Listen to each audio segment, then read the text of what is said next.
O Caribe e a costa leste dos Estados Unidos se preparam para a chegada do furacão Lee neste final de semana. O fenômeno se move pelo Oceano Atlântico com categoria 4, numa escala que vai de 1 a 5. Os ventos são de até 250 quilômetros por hora.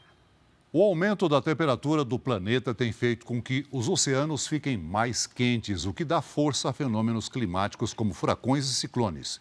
É o que você vai ver na série especial de hoje.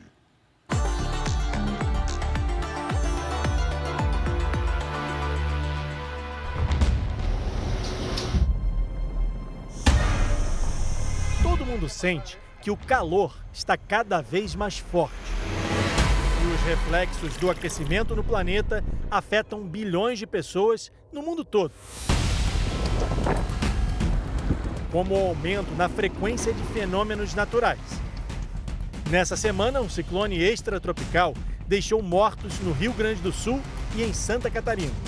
Em julho, um outro destelhou casas e inundou ruas no Rio Grande do Sul.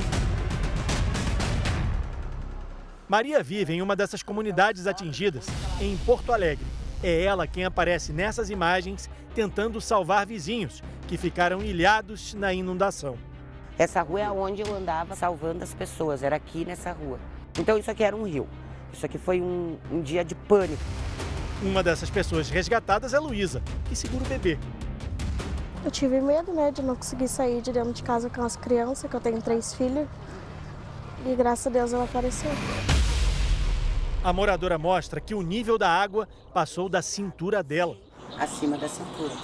As mudanças no clima deixam esses fenômenos mais frequentes e mais intensos. Nos Estados Unidos, a temporada de furacões vai de junho a novembro.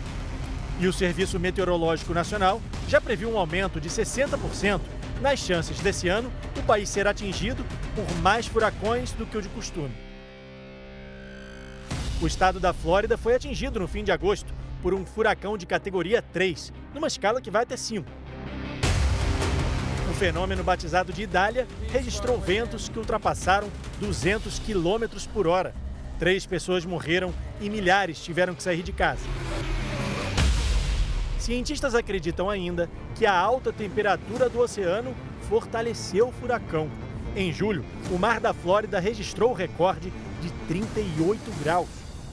90% do calor do planeta está nos oceanos.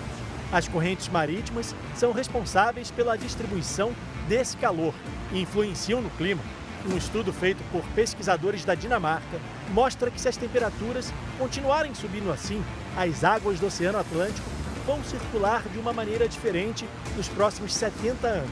E isso pode contribuir para o aumento de tempestades tropicais, ciclones e furacões. Sara, chefe da Administração Nacional Oceânica e Atmosférica dos Estados Unidos, explica que a água mais quente também pode elevar o nível do mar e impactar a vida marinha. Como temos mais dióxido de carbono no oceano, isso afeta o equilíbrio da água, o que afeta as pequenas conchas e como se formam. Como resultado, afeta várias partes do ecossistema.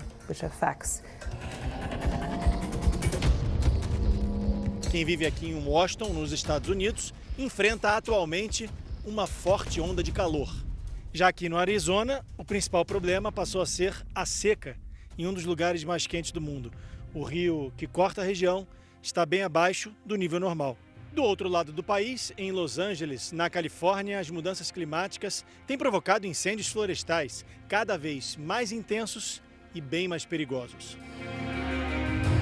É o verão mais quente da história do país. O desafio das autoridades é evitar as tragédias humanitárias.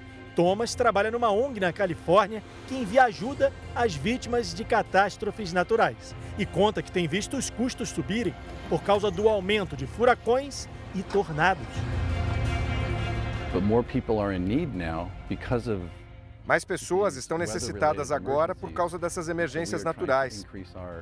No ano passado, os custos foram de 2 bilhões de dólares para prover esses materiais a quem precisa.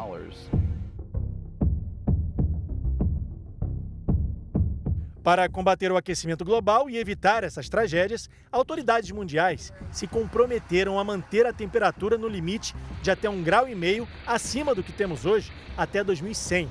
Apesar dessa meta, pesquisas apontam que as emissões de carbono podem fazer a temperatura média do planeta subir 3 graus ainda nesse século.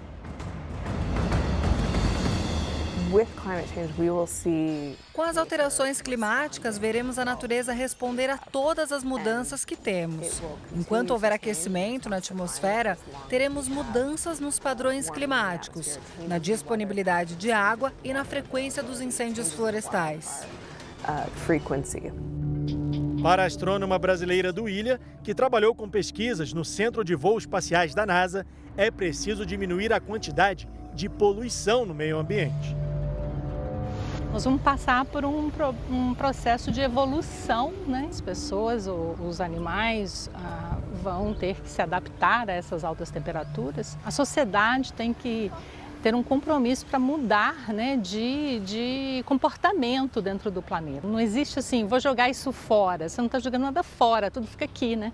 Então, essa produção de lixo que a gente faz, né, que o ser humano é responsável pelo aquecimento global também, né?